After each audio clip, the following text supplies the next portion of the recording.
नेपाली प्रवासनका कथाहरू असंख्य छन्, तर ती बोलिँदैनन्। सुन्ने र सुनाउने ठाउँ पाइँदैन। प्रवासी बोले घर दुख्छ, घर बोले प्रवास भक्कानिन्छ। त्यसैले यी कथाहरू मौन रहेका छन्।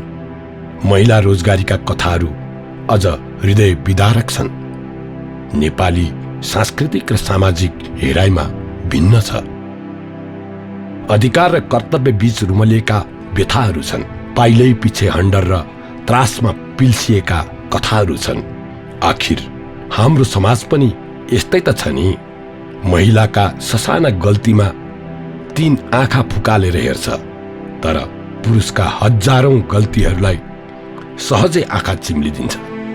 रेमिट्यान्स अर्थात् विप्रेषण, यसका पछाडि लुकेका कथाहरू, प्रवासनको सामाजिक लागत र पुनस्थापनाका कथाहरू यसमा समेटिएका छन्। यो कथा रहस्यमय छ। एउटा पाटो केलाउँदा अर्को पाटो उदाङ्गिन्छ। वेदना छ, चिच्याहाट छ, चित्कार छ, दुत्कारित छ, तर पनि देशको अर्थतन्त्र यसैमा निर्भर छ। हामी वैदेशिक रोजगारीलाई जीवन रेखा मान्छौं। रेमिटान्स, नयाँ घर, छोराछोरीको स्कुल फी र बाँच्ने आधार। तर ती देखिने उपलब्धिहरूको पछाडि लाखौं श्रमिकहरूले बोकेका अदृश्य भावनात्मक पीडा लुकेका छन्। विदेश जानुको पीडा, काममा भोग्नु परेका कठिन पीडा, फर्किँदाको झन्झटिलो पीडा र फर्केपछिको बिरानो परिवेशको पीडा। अर्कोतिर आर्थिक, सामाजिक र मनोवैज्ञानिक त्रास, घरमा कुर्नुको एकाङ्कीपन र सामाजिक सङ्कालु नजर। यथार्थमा यो लुकेको कथाको अँध्यारो पाटो एकाङ्की, पीडादायक र विरक्त लाग्दो छ। भन्नै नपरे पनि त हुन्थ्यो नि जस्तो लाग्छ। नकोट्याइदिए पनि त हुन्थ्यो नि भन्ने लाग्छ। तर यो मौन बस्ने विषय पटक्कै होइन। सुन्नुपर्छ, सुनाउनुपर्छ, कसै न कसैले भन्नै पर्छ। किनभने यसभित्र प्रवासी भक्कानिएको छ। घरमा छोडिएकी प्रेयसी तडपिएकी छिन्। प्रियालाई प्रवासको अनुमति दिएर घर बसेका प्रियतमलाई समाजले लाछीको उपमा दिएको छ। छोराछोरी अभिभावकको न्यानो मायाको अभावमा एकोरिएका छन् र वृद्ध बाबुआमा क्षितिज नियालेर बसेका छन्। यो च्यानल साधन मात्रै हो। साधक प्रवासी स्वयं र उनका परिवार हुन् र साध्य भनेको उनीहरूका भोगाई सुनाउनु हो, निराकरणका उपाय पहिल्याउनु हो। यसभित्र एउटा प्रवासी यही साधनलाई उपयोग गरेर गीतको माध्यमले आफ्नो वेदना सुनाउँछ। फुलमाया पत्र लेखेर आफ्ना मनका उकुस मुकुस पोख्छे र बुढ्यौली शरीर घिसार्दै गरेका दिनाकर र तिनमाया अटालीमा बसेर परदेशिएका छोराछोरीको धमिलो आकृतिको झल्को मेट्न क्षितिज निहालिरहेका भेटिन्छन्। हो, यहाँ यस्तै कथाहरू समेटिने छन्। किनकि प्रवासन पैसाको कथा मात्र हुँदैन। यसको भावनात्मक र सामाजिक पाटो अझ बढी कहाली लाग्दो छ। एउटा प्रवासी हजारौं ठक्करले हक्कानिएको छ। उसँग कर्तव्यको लगाम छ। पाएर पनि गुमाएको छ। अन्योलमा छ, लाचार छ। उसले त आफ्नो प्रिय वा प्रेयसीको अङ्गालो पाउन सपनाको पनि पालो कुर्नुपर्छ। छोराछोरीको मायाको न्यास्रो मेट्न पार्कमा खेल्दै गरेका अर्काका छोराछोरीहरू निहाल्नुपर्छ। आमा बाबुको स्नेह पाउन बाल्यकालको रमाइलोमा फर्किनुपर्छ।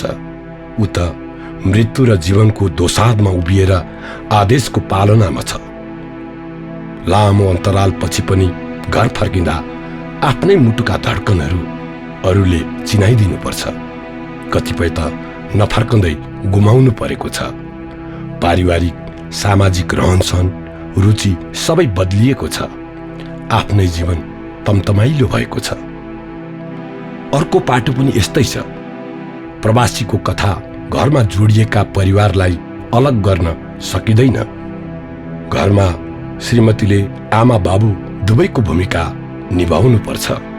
कोही बेला त्यो जिम्मेवारीमा श्रीमान हुन्छन्। काम, पैसा, चिन्ता र जीवन सबै एक्लै सम्हाल्नु पर्छ। सामाजिक खासखुस अलग्गै छ। हरेक रात एक्लिएकाहरू मौनतासँगै सुत्छन्, एकान्तलाई दोस्रो सिरानी चाहिँ अँगालेर। एकातिर आमा बाबु बिनै छोराछोरीहरू हुर्किरहेका छन्। आजको नेपाली परिवेशमा कमसे कम एकजना अभिभावकको शून्यता आधा भन्दा बढी घरमा पाइन्छ। उनीहरू गर्वका साथ भन्छन्, मेरो आमा मेरो बाबा विदेशमा काम गर्नुहुन्छ। तर त्यो गर्वभित्रको उदासीपनले उनीहरूको मन कुडिएको थाहै हुँदैन।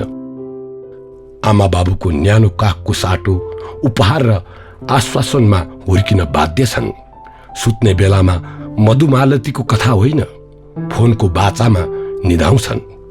कसैले सोधिहाले बिर्सिएला कि भनेर विद्यालयमा पाठ घोके जस्तै गरी आफ्नै बाबुआमाको नाम कण्ठस्थ गरिरहन्छन्। बुढा बाबुआमा दिन ढल्दै जाँदा पिँढीमा बसेर क्षितिज निहाल्छन्। छोराछोरीको धमिलो आकृति पहिल्याउँछन्। हरेक साँझ उस्तै आँखा एउटै बाटोतिर। उनीहरूको बुढ्यौली पर्खाइसकै घर्कँदै गएको छ, तर पर्खाइ भने लम्बिरहन्छ।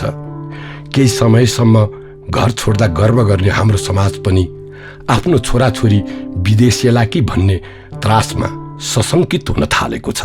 अनि आउँछ प्रवासी फर्किने क्षण। विदेशमा हुँदा उनका छोराछोरी घरमै थिए। भिडियो कल र बिस्तारै मेटिँदै गएका सम्झनाहरू बीच हुर्कँदै थिए। उसमा अब घर फर्किँदाको उल्लास छ। परिवारसँग बाँकी जीवन बिताउने लालसा छ। हवाईजहाजको भर्याङ ओर्लिएर प्यारो मातृभूमिको माटो चुम्छ। घर पुग्छ। यो अङ्कल को हो? आन्टी किन रुनुभएको? छोराछोरीका प्रश्नले उझस्किन्छ।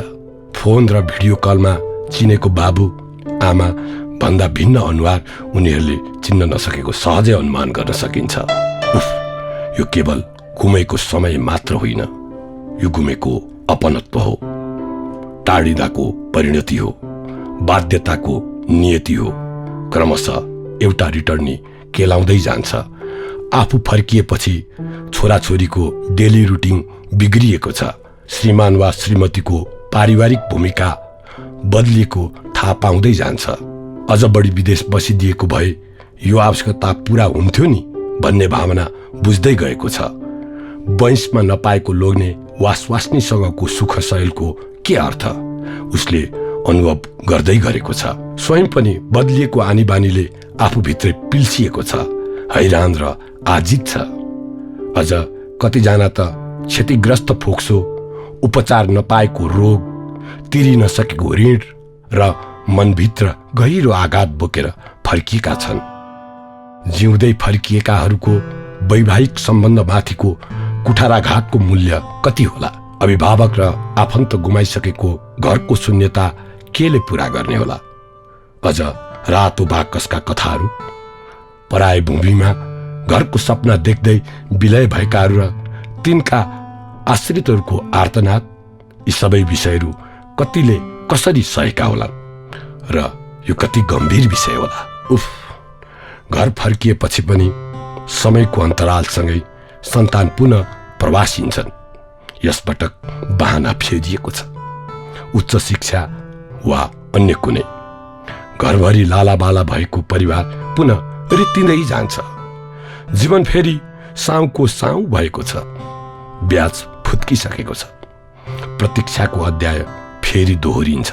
यस्तै यस्तै अन्योलग्रस्त संरचनाभित्र हाम्रो देश रुमलिएको छ। नेपाली परम्परा र संस्कृतिमा विचलन आएको छ। परिवार विखण्डित भएको छ। गाउँ, घर र समाज एक्लो भएको छ। यो च्यानलको संयोजन जेपी सापकोटाले गर्नुभएको छ। दशक भन्दा बढी पूर्व प्रवासीको रूपमा गन्तव्य मुलुकसँग जोडिएका विषय, फर्केपछिका सो अनुभवहरू र अभियन्ताको रूपमा यसको जरोसम्मको स्थलगत अध्ययनले यसमा प्रविष्ट सामग्रीहरू परिवेष्टित छन्। प्रवासनको पीडा मात्र होइन, यसमा राखिएका सामग्रीहरूले फर्केपछि पुनः जोडिने यात्रालाई समेत उजागर गर्ने जमर्को गरेको छ। वैदेशिक रोजगारीको मानवीय मूल्य खोतल्ने प्रयत्न गरेको छ। मौनतामा माया बोकेर बाँच्ने सबैलाई सम्मान गरेको छ र पराय भूमिमा घरको सपना देख्दै अलग हुनेहरूको कथा र बिचल्लीमा परेका आश्रितहरूको आर्तनाद समेट्ने प्रयास गरेको छ। र फेरि पनि रेमिट्यान्सका प्रत्येक पाइमा भिन्न कथा लुकेका छन्, जुन कथा सबै पक्षले सुन्नै पर्छ, सुनाइनु पर्छ, बुझ्नु पर्छ र बुझाइनु पर्छ।